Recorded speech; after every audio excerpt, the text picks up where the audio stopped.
مسلمانوں کی حالت کو دیکھ کے کبھی کبھی رونا بھی آتا. ہماری قوم چھواروں پہ لڑ جاتی ہے مسجد میں. مطلب ہنسی آتی ہے, تبرکوں پہ لڑ جاتی ہے. ہاں مسجدوں کے جو استنجا خانہ ہوتے ہیں ہمارے وہاں, اس کے لوٹے زنجیروں سے بندھے ہوئے ہیں. مسجدوں کے استنجا خانوں کے لوٹے زنجیروں سے بندھے ہوئے ہیں.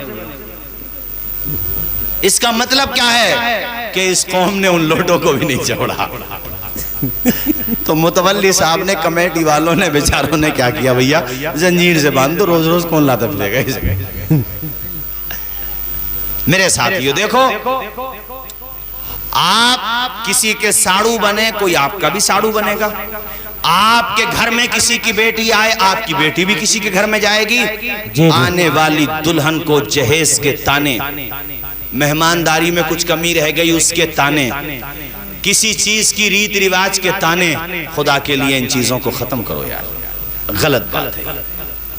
کبھی اگر برفی نہیں آئی, نہیں ملی تاج پور میں یا کوئی آس پاس میں نہیں ملی, تو لے بھلا آدمی اس پہ ٹھولے بڑھا یار بھائی, ابھی کیوں ناراض ہے, کیا بات ہے بھائی کہ برفی نہ آئی اور تھمس اپ کی پونچھ نہ آئی.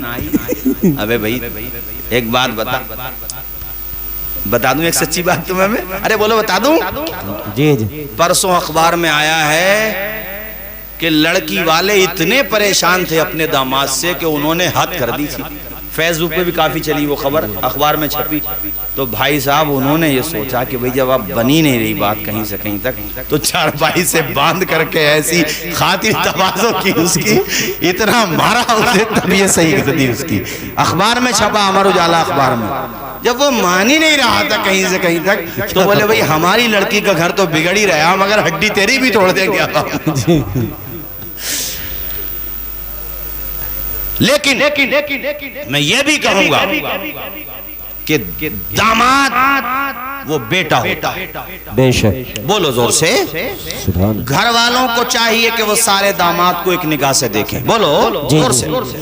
ایسے ہی دوسرے کی بیٹی تمہارے گھر میں آئی ہے تو اس کے باپ کو باپ کی طرح عزت دو. بے شک. اس کے سامنے غلط جملے نہ کہو, اس کے ماں باپ کو کبھی برا نہ کہو. وہ اپنے ماں باپ کے بارے میں کیسے سن لے گی؟ پھر بیٹی کو تو ماں باپ سے محبت بھی زیادہ ہوتی ہے, بیٹی کو پیار بھی زیادہ ہوتا ہے, بیٹی کے دل میں اپنے ماں باپ کے لیے بہت محبت ہوتی ہے. وہ تاج پور میں نہیں میرے ساتھیوں, اگر 100 کلومیٹر دور سے بھی شادی ہو کر کے آئی ہے, اس کے باپ کی طبیعت خراب ہو جائے تو بیٹی کھانا کھانا چھوڑ دیتی ہے. بیٹی کو ماں باپ سے بہت محبت ہوتی ہے. اور اللہ کے پیغمبر نے فرمایا تھا کہ آپ لوگ بازار سے سامان خرید کے لایا کرو, کھانے کی کوئی چیز خرید کے لاؤ تو بیٹوں سے پہلے بیٹیوں کو دیا کرو, اپنی بیٹیوں سے محبت کیا کرو, بیٹیوں کو بوجھ نہ سمجھو, بیٹیوں سے پیار کیا کرو. ہمارے آقا نے فرمایا کہ اللہ تعالیٰ جس کو 3 بیٹیاں دے, وہ 3 بیٹیوں کا باپ اپنی بیٹیوں کو پڑھا دے, اچھی تربیت دے دے اور ان کی شادی کر دے. حضور کہتے کانا لہ الجنہ, اللہ تعالیٰ اس کو جنت میں مقام عطا فرمائے گا.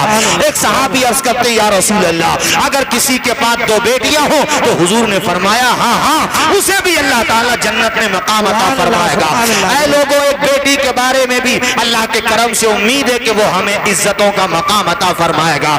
اس لیے بیٹیاں اللہ نے عطا کی ہیں تو انہیں بوجھ نہ سمجھو, ان سے محبت کرو, پیار کرو. چمکتا رہتا ہے دل کا جہان بیٹی سے, دمکتا رہتا ہے گلستان بیٹی سے. ضروری تو نہیں بیٹوں سے نام روشن ہو, میرے نبی کا چلا خاندان بیٹی سے. سبحان اللہ, سبحان اللہ. نعرہ تکبیر, نعرہ رسالت, مسلک اعلی حضرت علامہ مولانا توصیف رضا صاحب قبلہ. ہمارا مقصد تو دیکھو صرف اور صرف یہ ہے کہ بیٹی ہو تمہارا یا بیٹا, رشتے کو نبھانے کی کوشش کرو. بے شک. اللہ تعالی ہر کسی کے دھی بیٹی کو چین و سکون عطا فرمائے. بے شک. خدا کی قسم اگر سچی بات آپ مجھ سے پوچھیں تو اللہ کی قسم لے کے کہتا ہوں, باپ کے دل سے پوچھو جب اس کی بیٹی رخصت ہوتی ہے تو اس کے دل پہ غم کے کیسے پہاڑ ٹوٹتے ہیں. بیٹی کو گھر سے رخصت کرنا آسان نہیں ہوتا ہے. جی. اس نے 15 سال 20 سال 25 سال اپنی بیٹی کو پالا پوسا ہے, اور جب وہ رخصت کرتا ہے تو اس کے دماغ میں بہت سی باتیں بھی آتی ہیں. جی. بڑا غم ہوتا ہے. اور ایک دفعہ بیٹی کے قدم جب رخصت ہو گئے تو پھر بیٹی پرائی ہو جاتی ہے۔ جی تو اس لیے تمہارے گھر میں بیٹی آئے یا تمہاری بیٹی کسی کے گھر میں جائے، سب کو چاہیے کہ اس کو سمان دے۔ اور میری بیٹیوں، میری بہنوں، یہ میری تمہارے لیے بھی نصیحت ہے کہ اپنے ماں باپ کی عزت کا، سمان کا، ان کی آن بان شان کا خیال رکھنا اب یہ تمہاری ذمہ داری ہے۔ بے شک۔ چھوٹی چھوٹی باتوں کی شکایت اپنے میکے میں آ کر کے مت کرو، گھر کو نبھانے کی کوشش کرو۔ جی اگر کچھ گھر میں کبھی تنگ دستی ہے، شوہر کی سیلری نہیں ملی، شوہر کی اچھی آمدنی نہیں ہو پا رہی ہے، تو اس کی شکایت آ کر کے اپنے ماں باپ کے درمیان مت کرو، بلکہ اب یہ سمجھو کہ میرے شوہر کا گھر میرا گھر ہے۔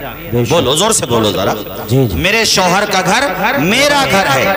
اسے جہاں تک ہو، ایسی بیٹیاں بھی ہمارے معاشرے میں ہیں اللہ کی قسم، جنہوں نے اپنے ماں باپ کی عزت پہ حرف نہیں آنے دیا، انہوں نے پریشانیاں اٹھائیں، فاقے کیے، تنگ دستی کی، مصیبتیں برداشت کی، چونکہ شوہر کا مزاج سخت تھا، پریشانیاں اٹھائیں، بڑی بڑی پریشانیاں اٹھائیں، تکلیفیں اٹھائیں، مار کھائی انہوں نے، مگر صبر کا دامن نہیں چھوڑا، صبر کا دامن مضبوطی کے ساتھ تھامی رہیں۔ ایک دن وہ بھی آیا کہ سنگ دل شوہر کو اپنی غلطی کا احساس ہو گیا، اس کے گھر والوں کو اپنے جرم کا احساس ہو گیا، انہوں نے ایک دن یہ مان لیا کہ اس بہو کی غلطی نہیں ہے، غلطی ہماری ہی ہے۔ شوہر نے بھی مان لیا کہ میری شریکہ حیات کی غلطی نہیں ہے، میری بیوی کی غلطی نہیں ہے، غلطی میری ہے۔ وہی گھر جو جہنم کا گڑھا بنا ہوا تھا، اس دلہن کی بردباری، صبر، عزیمت اور اس کی محبت کی وجہ سے وہی گھر جنت کا نمونہ بنتا ہوا۔ سبحان اللہ، سبحان اللہ، بے شک، سبحان اللہ، ماشاءاللہ، بے شک۔ آپ کی عمر تو ہم سے زیادہ ہے، آپ نے تو بہت سارے ایسے معاملے دیکھے ہوں گے، جی۔ لیکن ہم نے بھی چھوٹی سی عمر میں ایسے کئی معاملے دیکھے ہیں کہ جہاں بیٹیوں کی قربانی کی وجہ سے گھر آباد ہو گئے۔ بے شک، سبحان اللہ، اونچا بولو ذرا، اونچا بولو۔ سبحان اللہ۔ تو اس لیے میری بیٹیوں کو بھی نصیحت ہے بھائی، اور ساس کو چاہیے کہ وہ اپنے بیٹے کی دلہن کو بہو نہ سمجھے، بیٹی سمجھے، بے شک، اور دلہن کو چاہیے کہ وہ اپنے شوہر کی ماں کو ساس نہ سمجھے بلکہ ماں سمجھے۔ بے شک۔ تو انشاءاللہ اس طریقے سے ہر گھر بولیے کیا بنے گا؟ جنت کا نمونہ بن جائے گا۔ اونچا بولیے، جنت کا نمونہ بن جائے گا انشاءاللہ۔ انشاءاللہ۔ بولیے انشاءاللہ۔ میں بات مکمل کرتا ہوں چونکہ وقت بھی کافی ہو گیا، اور تقریر ختم کرتا ہوں۔ میں بتا رہا تھا انشاءاللہ آئیں گے، پھر کبھی آئیں گے، ارے چمن رہے گا، پھول کھلیں گے، زندگی رہی تو اگلے مہینے میں ملیں گے انشاءاللہ، جلدی ملیں گے، وقت کافی